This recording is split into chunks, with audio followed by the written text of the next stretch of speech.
পাক্কা 5:26 ট্রেন ধরেছিলাম আমরা। তো বুঝতেই পারছো কোথাও একটা যাচ্ছি। আমি আর আমার বান্ধবী স্নেহা মিলে কোথায় যাচ্ছি? খুব আপনজনের বাড়িতেই যাচ্ছি, আমার মেজো মাসির বাড়িতে। ট্রেনে উঠেছি, তাও ফাঁকা।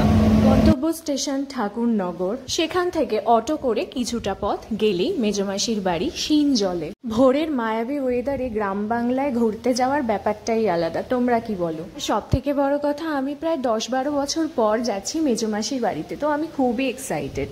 পুরো জার্নিটায় পাশে থাকো, খুব ভালো লাগবে আশা করছি। অবশেষে আমরা আমাদের গন্তব্য স্টেশনে পৌঁছালাম ঠাকুরনগর। তবে চাঁদপাড়া নামলেও ভালোই হতো। তো যাই হোক, ঠাকুরনগর থেকে নাকি খুব একটা ডিস্টেন্সে নয়, মানে টোটো করে গেলে। ওয়েলকাম।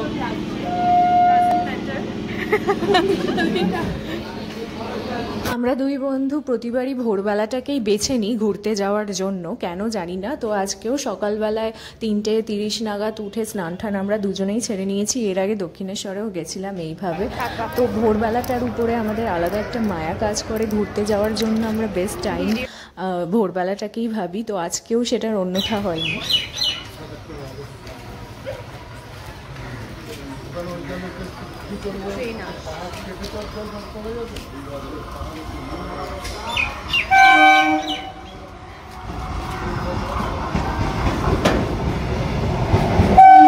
যেহেতু আমি মাসির বাড়ি অনেক বছর, অনেক শতাব্দী পর এলাম, তো সেহেতু একবার ওই পারে একবার এই পারে একটু ঘোরাঘুরি করার পর লাস্টে আমি দেখলাম যে শিনজলের অটোটা টিকিট কাউন্টারের ওই দিক থেকে যাচ্ছে। তো একটু খাটনি হলো, ওরও হলো আমারও হলো, কিন্তু কোনো অসুবিধা নেই। তারপরে তো দেখি অটোয় বসার পর দেখি ছাড়ছেই না। ওই শিনজলে নাকি সেরকম কেউ যায়ই না, সবাই গাইঘাটা বা ওই সাইডটাতেই ভিড়টা বেশি হয়। তো অনেক কষ্টে শিষ্টে একজন অটোওয়ালা দেবদূতের মতো এলেন এবং তিনি বললেন যে আমরা যেহেতু অনেকটাই আগে, প্রায় 6:30টার সময় নেমে গেছি ট্রেন থেকে, তো সেহেতু এত তাড়াতাড়ি নাকি শিনজলে অটো যায় না। তো উনি আমাদের দুজনকে নিয়ে চললেন তারপরে শিনজলের উদ্দেশ্যে। অনেক ধন্যবাদ তাকে। পাড়াগা দেখতে আমার সত্যিই ভালো লাগে। ওই গ্রাম বাংলার যে সৌন্দর্যটা, সেটা কিন্তু শহরে নেই, টু বি ভেরি অনেস্ট। আর শহরে যেটা আছে সেটা গ্রাম বাংলায় নেই, সেটাও সত্যিই কথা। কিন্তু আমার আর স্নেহার আলাদা একটা ভালো লাগা আছে, সেই জন্যই স্নেহাকে নিয়ে আসা। তো অন্য কাউকে বললে তারা হয়তো ওই গণ্ডগ্রামে কে যাবে এরকম বলেই দেবে, কিন্তু আমার আর স্নেহার একটা আলাদা ভালো লাগা আছে। কারণ সত্যি কথা বলতে, আমি ভাত খাওয়ার সময় গ্রাম বাংলার গল্প দেখে, ঠাকুমা ঝুলির গল্প দেখে আমি এখনও বাবা খাই, আমার বলতে কোনো লজ্জা নেই। শিনজল বাজারেই আমার ব্রতদা আমাকে নামতে বলেছিল, মানে আমার মাসির ছেলে, একমাত্রই ছেলে। তো গিয়ে দেখি ও দাঁড়িয়েছিল, তো ওই রিসিভ করতে এসেছিল। আর খুব ভালো লাগছিল অনেকদিন পর দাদাকে দেখে, কারণ ও আমার থেকে মাত্র ওই 1 বছর কি 1.5 বছরের বড়, মানে তাও না। তো অনেক দিন পরই আমি দেখলাম, ও এদিকটা খুব একটা আসে না। ব্যাস স্নেহা আর আমি ওই গ্রামের পথ ধরে হাঁটা শুরু করে দিয়েছিলাম। আর আমার খুবই ভালো লাগছিল চারিদিকের পরিবেশটা, মানে এত গাছ, সেই কবিতার পাতার মতো অনেকটা। আরও আছে, তোমরা আরোই দেখতে পাবে। আর এখন বুঝে নাও যে আমাদের মুখটা কত হাসি হাসি। আমরা যেরকম ভেবেছিলাম এটা তার থেকেও সুন্দর জায়গা আমাদের ওখানে। কেন, আমি ওই পাশটা একটু যেতে চাই। পরে যাস, খাওয়া দাওয়া করে তারপরে যাস। ঘুরতে পারবো তো কোথাও? হ্যাঁ, এখানেই ঘুরতে হবে মনে হয়। খেয়ে দে, হাতে সময় থাকলে অবশ্যই। বিকেলে থাকবি না? বিকেলে চলে যাবি? বিকেলে চলে যাবো, অনেক সময় আছে, খেয়ে নিয়ে একটু শুনে তারপরে আমি তোর এখান থেকে কিছু গাছ নিয়ে যাব। অবশ্য না, আমি নিয়ে যাব। কি সুন্দর এখানটা।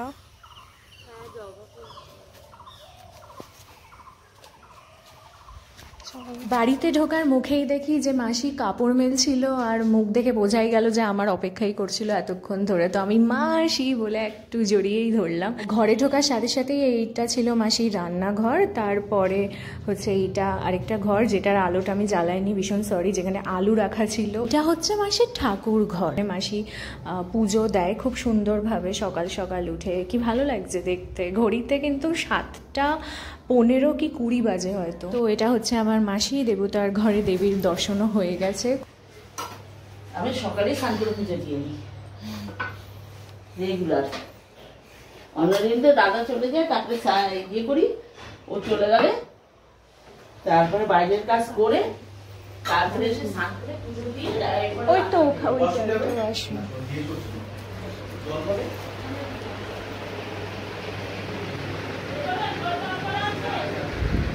কি ভালো লাগছে জানেন তো, বোঝাতে পারবো না। অনেক দিন পর এমন একটা বাড়িতে এসেছি যেটার সাথে হয়তো মানে আমি ছোটবেলায় এখানে বড় হইনি, কিন্তু একটা মায়া মায়া পরিবেশ আছে এই বাড়িটায়। ভিডিওটা দেখে আপনারা অনুভব করতে পারবেন যে আমি কি বোঝাতে চাইছি, অনুভূতিটাই আসলে। তো এই বাড়িটা কিন্তু একেবারে গ্রাম্য পরিবেশের একটা বাড়ি। আমি প্রতিটা কোণার অনুভূতি নিচ্ছিলাম এই বাড়ির, এবং আমি জানলাগুলো খুলে খুলে দেখছিলাম। আমার এত ভালো লাগছিল যে বাইরে পর্দাটা তুললেই গাছপালা, মানে অসম্ভব সুন্দর লাগছিল আমার, আমি বোঝাতে পারবো না। ঠিক আছে, আমার অসুবিধা নেই, আমি এখন খাইও না।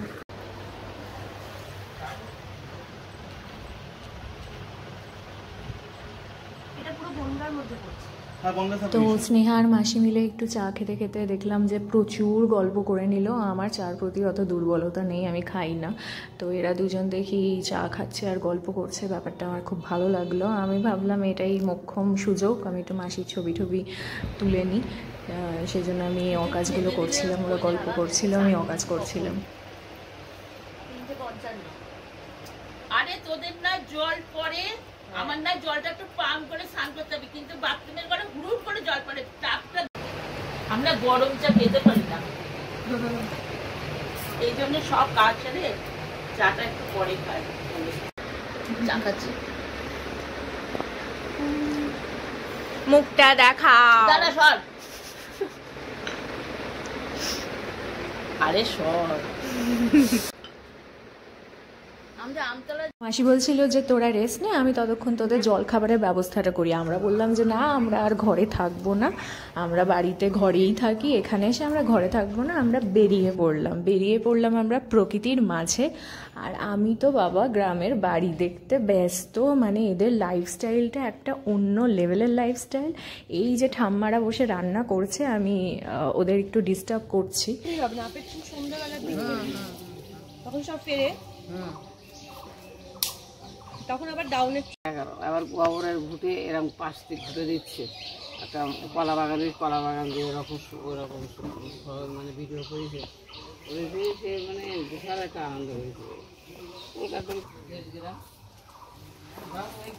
আমি রান্না দেখছিলাম বলে আমাকে আর স্নেহাকেই বলছে যে তোরা খেয়ে যা আমাদের বাড়িতে। প্রচণ্ড ভালোবাসা পেয়েছি আমি এদের থেকে। এরপরে আরও অনেক বাড়িতে যাব, তাদেরকেও মানে প্রচণ্ড ভালোবাসা পেয়েছি আমি এদের থেকে, প্রতিটা বাড়ি থেকে। আমি দেখাবো এক এক করে। আমার প্রতিবেশী মাসি আমাকে ছোটবেলায় দেখেছিল অনেক বছর আগে, আমাকে হঠাৎ করে চিনেও নিয়েছে। আমিই চিনতে পারিনি, স্বাভাবিক, আমি অনেক ছোট। সে চিনে নিয়েছে আমার মার দুগুলোতে, আমার মায়ের মতো নাকি আমার মুখটা। আমাকে বললো চল ছোট ছোট মুরগির বাচ্চা দেখবি, চল হাঁস দেখবো, মুরগি দেখবো, চল আমার সাথে। তো সেগুলো দেখতেই এখানে আসা। 10 দিন বসবো না, আর 10 দিন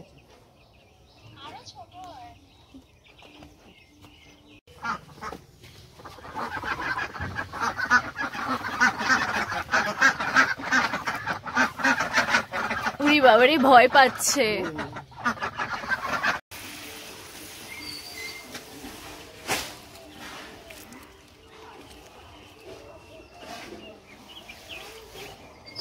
আমরা খাবো না তোকে। ওয়ে বাবা না, ও ঠিক আছে, টাটা।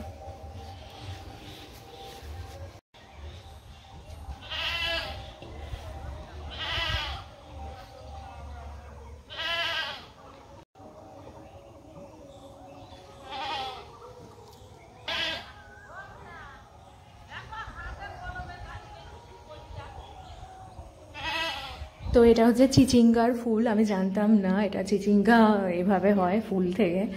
যাই হোক, তো এটা আমাকে বললো গ্রামের লোকজন, মানে যারা খেতি খামারি করছিল। স্নেহা নাচু করছে এখন, এত সুন্দর।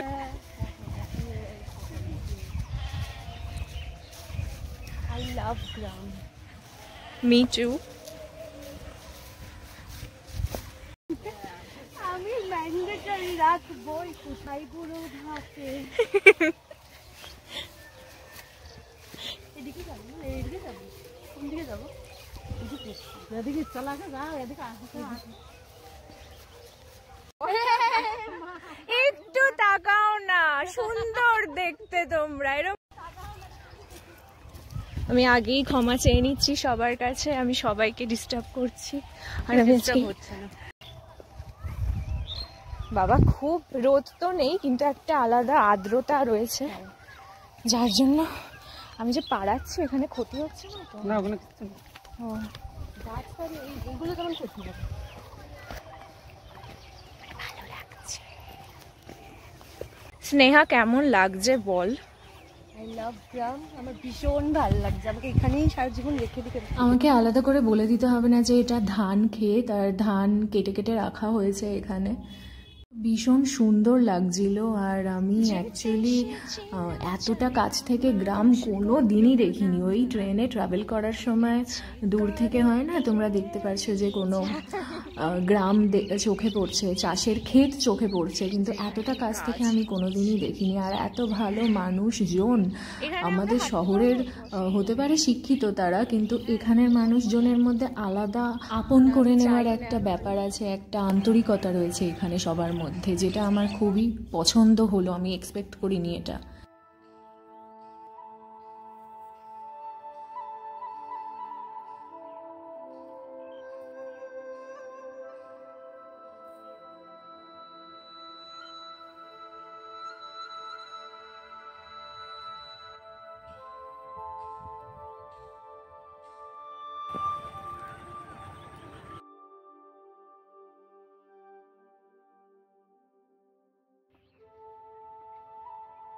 তবে সত্যি বলতে আমিও এদেরকে আপন করে নিচ্ছিলাম, একটু ভালো ব্যবহার কিন্তু এদের প্রাপ্য। এদের জন্যই আমরা কিন্তু শহরে খেতে পারছি, এত ভালো রয়েছি এখানে। শাক সবজি, দেখো লেবু গাছ, এগুলো কি সুন্দর লাগছে। লেবু গাছের নিচে এরা আবার টিফিনও করছিল। একেবারে মাটির মানুষ যেটা বলা হয়। মিষ্টি খাওয়া হয়েছে, তুই খাবি তো এটা? আচ্ছা মিষ্টি কোনটা খাবি? আমরা মিষ্টি খাই না। তুই মিষ্টি না করে আনছি না, কোনো সব মিষ্টি কাজ করে জিনিস করবো, ঠিক আছে? ও অর্ঘ্য আহা সত্যি কথা বলতে আমি অনেকক্ষণ ধরেই কচুরি কচুরি করছিলাম রাস্তায়, যে মাসির বাড়ি এসে সত্যি সত্যি মাসি লুচি, আলুর দম, তারপরে সোয়াবিন এইসব খাইয়ে দেবে। ও বাবা, 4-5টা খেয়ে আমি আর নড়তে পারছি না। আমার না কিরকম একটা ঘুম ঘুম পাচ্ছে, আমি বাইরে বেরোবো কি করে?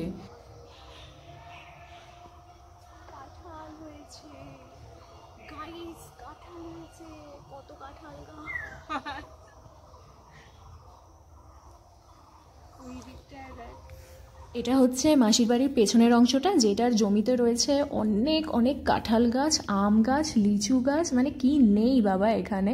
মানে এখানে হয়তো কিছু একটা বীজ ফেললেই সব ফলের, সব সবজির গাছ হয়ে যায়। আমি তো দারুণ এনজয় করছিলাম এখানটা।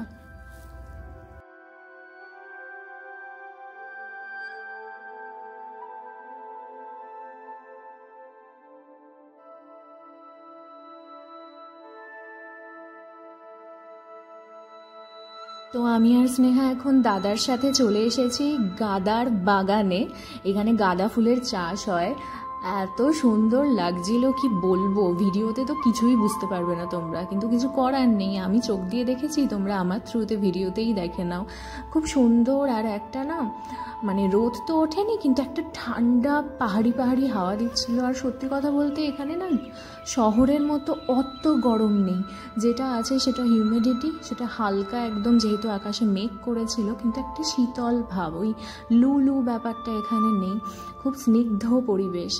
আমি খুবই টায়ার্ড, বিকজ আমি সকালে উঠেছিলাম, আমি একটু ঘুম দেব মনে হচ্ছে আমার, যে আমি ঘুমিয়ে পড়বো। তারপরে তো আমার হঠাৎ করে খুবই জল তেষ্টা পেয়ে যায়। দাদা বলল ওই যে দূরে বাড়িটা আছে, ওই বাড়িটায় চল, নিয়ে যাই, ওখানে তুই জল খেতে পারবি। আমি ছবি তুলছি, তোমাদের একটু জ্বালাবো।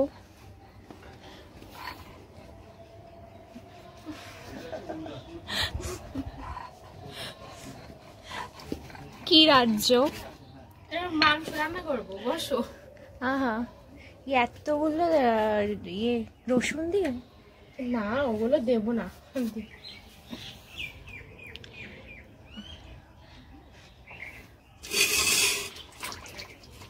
ভালোই বুঝতে পারছিলাম যে এই দিদিভাই খুবই লজ্জা পাচ্ছে, কিন্তু হাসিটা খুবই সুন্দর আর মিশুকে মহিলা। আমার খুব ভালো লাগছিল, আমি বলে বোঝাতে পারবো না যে সবাই এত আপন করে নিতেও পারে। মানে এখানকার মানুষ ওই আলো সিনেমাটা ছিল না ঋতুপর্ণার, হ্যাঁ ওরকম ধরনের একটা পরিবেশ। সরো সরো দেখি যে এতগুলো রান্না করেছো। ঠিক আছে, আমি তোমার সুন্দর ফটো তুলে দেব। এই যে রান্না, এই দেখো, ওরে বাবা, পাবদা, মাংস, আরে এটা এটা কি, কচু বাটা, এটা থোর, ডাল, চাটনি। আজকে স্নেহাও গেছে, আজকে আমিও গেছি। স্নেহা তো দুপুরে খাওয়া দাওয়ার পর মাকে ফোন করে বলেই দিয়েছে যে ওর জামাই আদর করা হয়েছে। তো প্রথমে মাসি করেছিল উচ্ছে দিয়ে কুমড়ো দিয়ে এই ভাজাটা, যেটা খেতে খুবই দারুণ হয়েছিল। তারপরে খেয়েছিলাম আমি থোর, আহা কতদিন পর থোর খেলাম। এটা কি বলো তো, এটা হচ্ছে কচু বাটা, আমার সব থেকে ফেভারেট। আমি কচু খেতে দারুণ ভালোবাসি, কচু বাটা আমার 1 নম্বর লাগে, মানে A+ ফেভারেট। তারপরে এটা হচ্ছে বেগুনি, বেগুনি তো খেলাম পুরো করকরে, পুরো চপের দোকানের মতো। পাবদা মাছের শস্য পোস্তর ব্যাপারে কি বলি বলো তো, মানে তোমাদের এই ভিডিওটা দেখে হয়তো জিভে জল চলে আসতে পারে। আমি ভাত মেখে পুরো ভাতটাই পাবদা মাছ দিয়ে খেয়ে নিয়েছিলাম। মাংস খাওয়ার আমার আর মানে মনে হচ্ছিল না যে আর পেটে জায়গা আছে। খেতে তো ইচ্ছা করছিল, মাংসর টেস্টটাও খুব সুন্দর হয়েছিল, কিন্তু আমি আর খেতে পারিনি। মাসিকে বললাম যে রাত্রিবেলার জন্য তুলে রাখো, কারণ আমি আজকে আর বাড়ি ফিরছি না, আমি হয়তো এখানেই থেকে যাব। বাবা মাকে কিছু একটা বলে ঢপ ঢপ দিয়ে দেবো যে ভালো লাগছে না, তো আজকে আমি আর যাচ্ছি না। খাওয়া দাওয়ার পর আমরা আবার ক্ষেত ভ্রমণে, ইভেন এখানে অনেক ভূতের গল্প রয়েছে, কিছু কিছু জায়গায় যাওয়া বারণ, ঠিক আছে। সেই জায়গাগুলোতে আমার দাদার যে জেঠুর মেয়ে পারিজাত, ও বললো যে চলো ওখান থেকে ঘুরে আসি, ওই পুকুরটায় যাওয়া বারণ, ওটা হন্টেড পুকুর। মানে লিটারেলি আমরা সেই সব জায়গা এক্সপ্লোর করতে বেরিয়ে গেছিলাম। ইভেন আমি অবাক হয়ে গেলাম যে ওরা এখানেই থাকে, অথচ এই সব জায়গাতে নাকি ওরা বিচরণ করে না, ওরা ঘুরতে আসে না। মানে ওদের কাছে ব্যাপারটা একঘেয়ে হয়ে গেছে এখন। এটা চিচিঙ্গা বললো যে সকালে, ও ঝিঙে। এতগুলো মানুষে মিলে, স্ত্রীলোক পুরুষ লোক মিলে সুখে দুঃখে কাজ করছে, কি ভালোই না লাগছে দেখতে পরিবেশটা, আমি তোমাদের বোঝাতে পারবো না। মানে একটা আলাদা একটা শক্তি কাজ করছিল আমার মধ্যে। আর এই পরিবেশটা একটা মায়াবী পরিবেশ, এটা কিন্তু আমি ভাষায় বোঝাতে পারবো না। গল্পের পাতায় কিংবা কোনো সাহিত্যের পাতায় এটা তোমরা বারবার পেয়েই যাবে।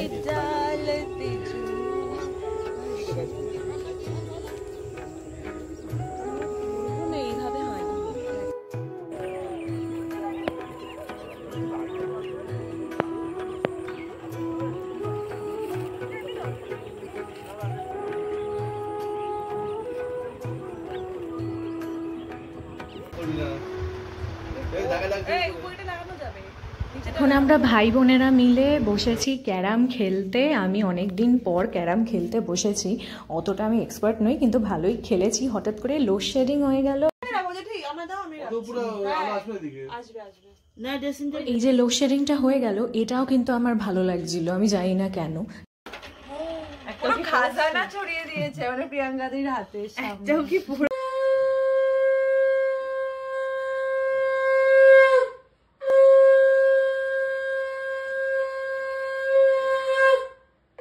আর এটা হচ্ছে আমার মেশো। আমি গল্পের নায়ককে একদম লাস্টে দেখাচ্ছি বলে আমি তোমাদের সকলের কাছ থেকে ক্ষমা চেয়ে নিচ্ছি। যাই হোক, খুবই ভালো মানুষ। আমার মাসি আর মেশোর মতো মানুষ হয় না, মানে একদমই মাটির মানুষ। যাই হোক, তো আমি লাস্টে লুকিয়ে চুরিয়ে ভিডিওটা করেই নিয়েছিলাম। Yes, understand.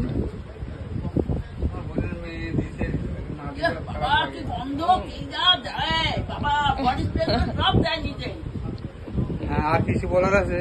না,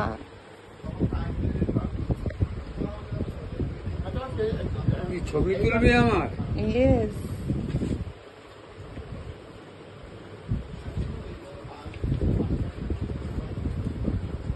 প্রেসক্রিপশন কই? তোমার তো চোখটাও গেছে নাকি? ওটা নেবো। অনেকদিন আগে গেছে। রান্না বান্না করলাম, পূজা ছাড়লাম, ঘর দুয়ার মুছলাম, উঠান বাড়ি ছাড়লাম, সব কাজ করলাম, বাসন কুসন মাজলাম। আমি কিচ্ছু করিনি। আমি সকালবেলা উঠছি, খেয়েছি, হ্যাঁ চা বানাই, ও চাও বানাইছি আমি, খেয়াল আছে। চা বানিয়েছি আমি। চাটা ঠান্ডা করে চা বানাই রাখবি বল। আরো আমার চা বানিয়ে পাত্তা চেয়ারটা তুলতে হবে। এনে দিয়ে বসিয়ে চা খেয়েছি বিস্কুট দিয়ে। চাটা করতে কোনো হাতে লাভ তুলে নেই দিয়েছি তো। সব। আর কি করবো? এত কাজ করতে হলে চাও বানাইতে পারতাম। এই তোমার ভাড়ার টাকা রেখে দিলাম, অটো ভাড়া। আমি চলে যাচ্ছি, টিকিট কাটতে বসে না।